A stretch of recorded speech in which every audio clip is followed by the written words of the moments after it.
What's up, world? This is your boy DJQuam, and this is the podcast. We have a very special guest today, my man Chad Stein. How you doing, brother? I'm doing well. How you doing? Good. So basically, you know what I'm saying, you are professional, and I mean that with the most respect, utmost, envy. You are a professional photographer. Thank you. Okay, you know what I'm saying? So where are you from? I'm from Fremont, originally born in Brooklyn, New York. Oh, you from the East Coast? I mean, it's my roots, but, I'm definitely from Fremont, the Bay Area, but my birthplace is in Brooklyn. Okay, definitely. I myself, born in the Bay Area, lived in Africa, but, that's for another time, another podcast when I'm doing my thing. But right now, my good friend, this guy. So how long have you been doing photography for? Well, as I always tell people, I've had a camera in my hand since I was a little kid. But if you really want to count the professional years, this June will be 6 years. 6 years in the game. I'm looking about nearly the same in the DJ game. Right. All right. So, what type of equipment do you use? Are you a Canon guy? Are you a Nikon guy? You hit it on the head. Canon. Right now, I use a Canon 5D Mark II. I have an external flash, Speedlight 430 EX2, a few other goodies. Man, he had me at Canon. We using a T4i. For the people who don't know, those are just, the different type of models that they use for this. It's the big body things. It's not, the little, it's not the iPhone. It's not the little, it's nothing cute. This is real. Got a Hemi in it. You know what I'm saying? Definitely. That type of stuff. Okay. Definitely. But you got the flash. How much does your equipment run for? A pretty penny. A pretty penny. Put a couple racks. A little bit of lunch money. Just a little bit. Not too much. Okay. So, let's start as far as being in the Bay Area. What artists have you worked with in the Bay Area as far as photography? Well, I mean, basically all the up-and-comers you could think of. Anybody who made some noise in the game. The legends of the Bay. E40 has shown me a lot of love, allowed me to shoot. Shout out to 40. Definitely shout out to E40. His whole team, I got to give a shout out to. RJ, Kazim, Echo, everybody. Done some stuff with Too Short, Mr. Fab, everybody you could think of. Man, so just you've been doing this for nearly 6 years. How did you get these connections, man? Started from the bottom, not to sound cliche. You have to start somewhere. It helps to know people. You build connections and relationships, and along with the quality of work I put out, just my level of professionalism and my attitude hopefully got me to where I'm at. The professional, as we know. Okay, so how do you feel about the music scene in the Bay Area? It's definitely making some noise once again. I grew up listening to the golden era of hip hop. So as far as classic Bay Area music goes, I like 3 Times Crazy, Keep It on the Real, and right. things with that similar sound. So hopefully they're bringing it back to that era. How do you feel that affects your being, majority of your work? I know we talked earlier. Mm-hmm. As a photographer, you have many ways to make money as far as doing photo shoots with rappers, entertainers. We were just talking about weddings. I DJ weddings, you shoot weddings, right. Doing all of that. So would you say the majority of your work comes from the music industry? Would you say that? A good percentage. Definitely not the whole thing, but a good percentage. How do you feel? Because this is something that, don't get it twisted, he's professional, but this is something he loves. So is it a lucrative, as far as right now, would you say that being in the Bay Area photographer in the music game, is it a lucrative, or is it okay, or there's room to grow? Lucrative, but definitely room to grow, just like anything else. Got you. Okay, now, being that, with all this social media, we'll get into social media. Ooh, we got some, but would you say it's a saturated market? Me being a DJ, I definitely see DJs popping up randomly, and to a certain extent now there's no level, there's no entrance that, if you say I'm a DJ, it means something. Are you really nice? Are you a club DJ? Are you a battle DJ? Are you a little both? With all this technology with phones, from the flip phone to now, you have this iPhone 5, the Samsung, and the Galaxy, and all that good stuff. How do you feel about would you say the photographer market is saturated? The word photographer is thrown around pretty loosely. There's some great photographers out here. There's a lot of picture takers too. And I mean that with the utmost respect, because that's what I started as. I wasn't just thrown into it as a photographer. You start out taking pictures, and then you develop, an artistry and a creative aspect of how your visuals look. But there's a lot of picture takers. picture takers. Whew. I've probably heard that before, but the way you put it is, yeah, I got you. But shout out to everybody who picks up any form of a camera and actually has a passion and does it because they love it. Oh no, and I definitely feel it's no shade thrown towards people, just like me. I see, people, if you put on a house party, put on an event, you got an iPad, you got a mix, and you're doing your thing, but it's very disrespectful to a man's craft who right. This is something he's passionate about. This is how you make your money. You're trying to push the envelope. Right. So the one thing, technology definitely makes us lazier. It makes it, somebody's passion just, just an everyday thing. But at the same time, you gotta earn your stripes in this game. I agree. And technology has made things like photography, videography, DJing, as you know, more accessible to people, which is a great thing. But, with that being said, it does saturate the market. And I hope that the professionals continue to stand out. And I hope people, do take it more seriously and eventually do become professional one day. Okay, so, and it's interesting comparing DJing to photography.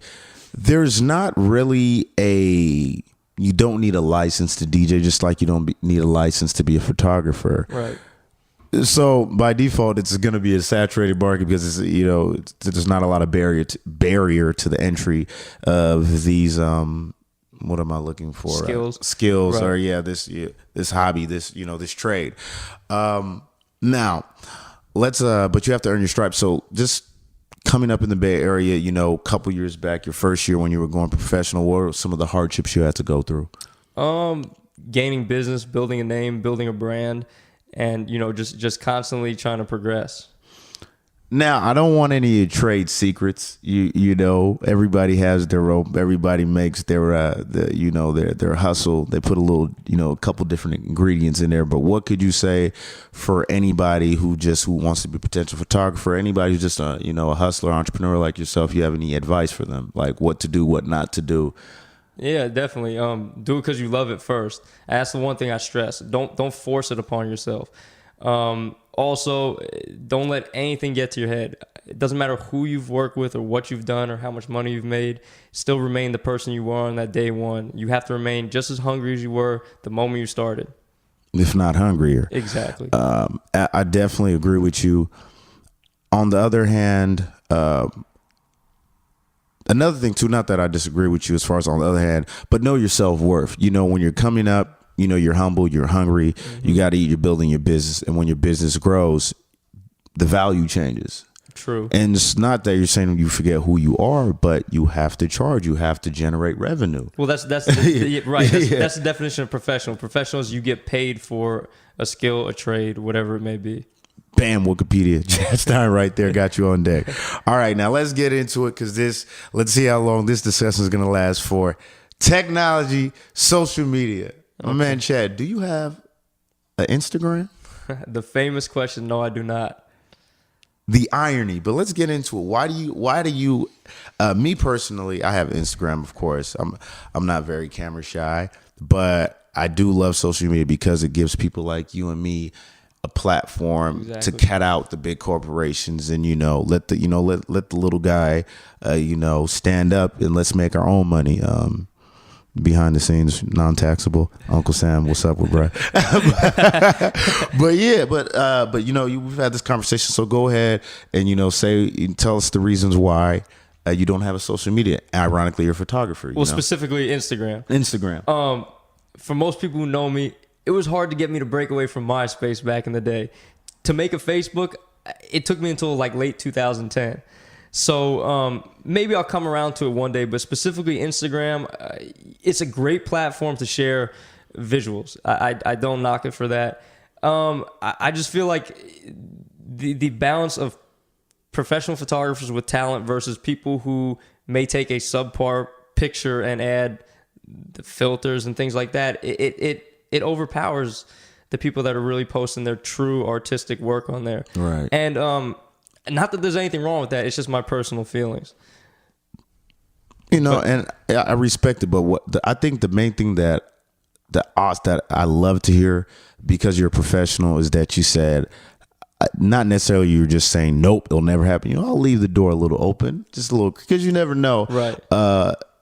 As far as being a photographer, you might get the chance to go, you know, international, to the East Coast, back where you're from. You never know the doors that'll open to. But I definitely commend you for standing on your own principles.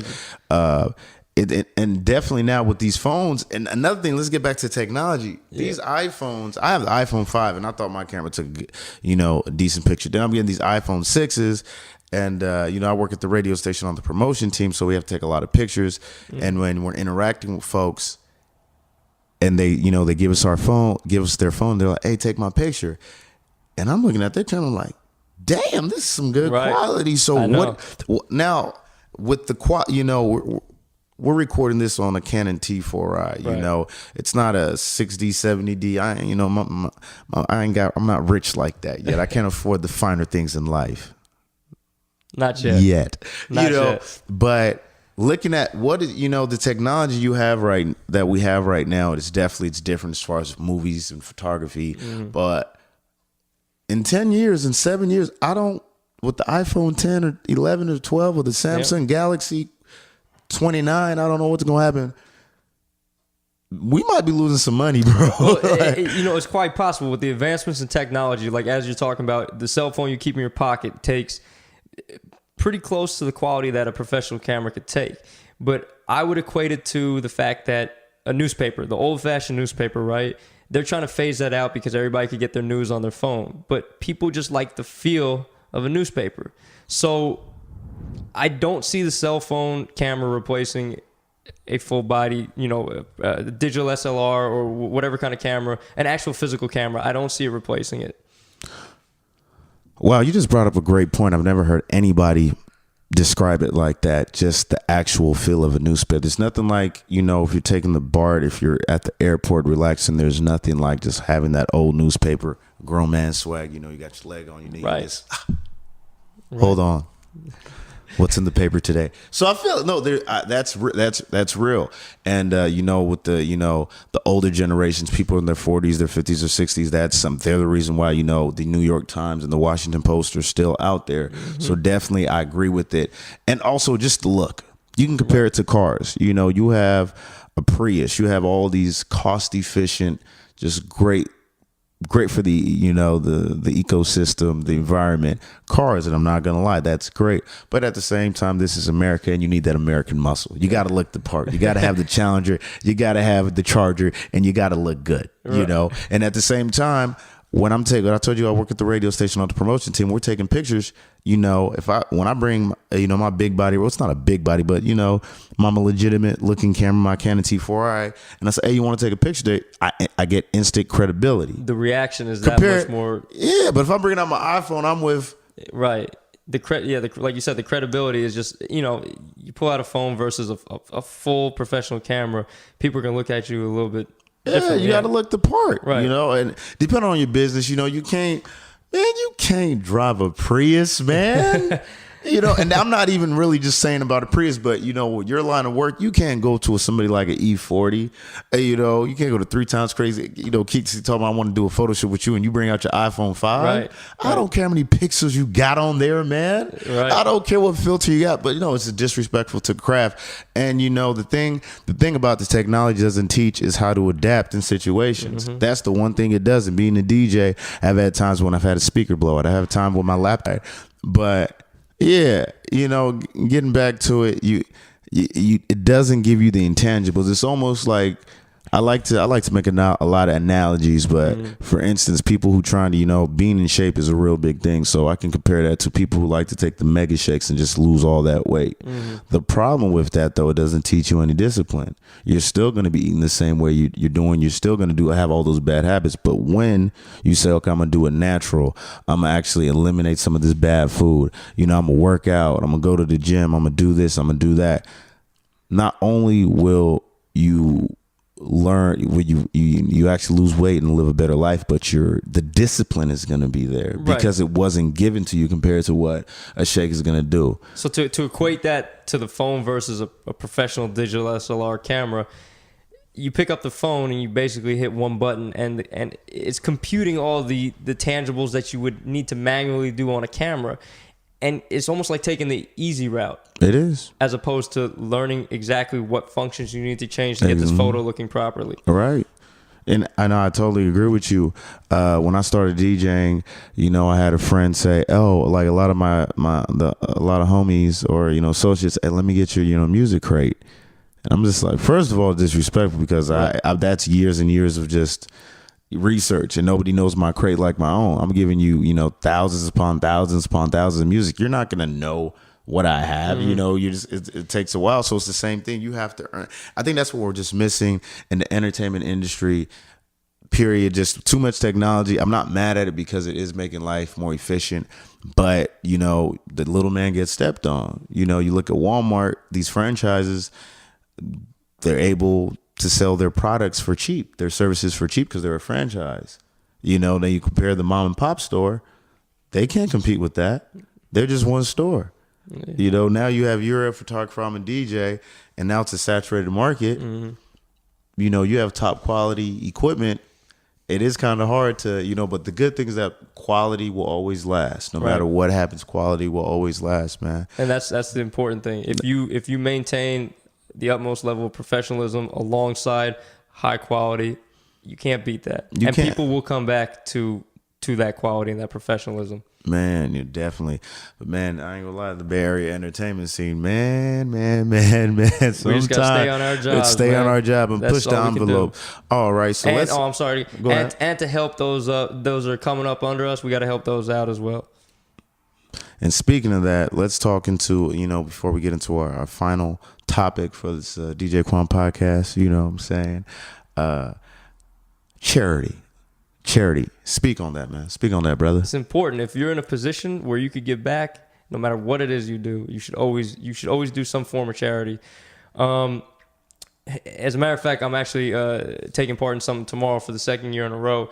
Children's Hospital Oakland, they do something with the St. Baldrick's Foundation, which is an event where people, they shave their heads and raise money to benefit the fight against childhood cancer. So this will be my second year taking part in that. And anything I could really do to involve myself through the means that I have to benefit some sort of foundation or charity, I take part in. Mr. Fab, who is huge in community charity work, I've shot his toy giveaway, his Thanksgiving turkey giveaway, and I plan on doing more of those. Shout out to Fab. Yeah, definitely a big shout out to Mr. Fab. And hopefully one day maybe I can start my own foundation. No, definitely, you know, and it doesn't, it's great to hear about that, you know.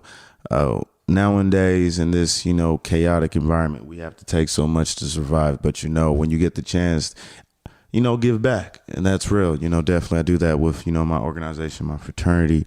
Definitely look out for the summer, you know, DJQuam, everything. Look out for the DJQuam basketball tournament, football. You know, everybody just having a good time and giving back to, you know, the needy, you know. But I would like to thank my guy, Mr. Chad, you know what I'm saying, the professional, you know what I'm saying, the photographer, one of the top photographers in the Bay Area. Once again, if you're any type of entertainer, wedding, you know, whatever company, if you need somebody to take your picture and somebody to get the job done, or, you know, to get the job done, holla at this man right here.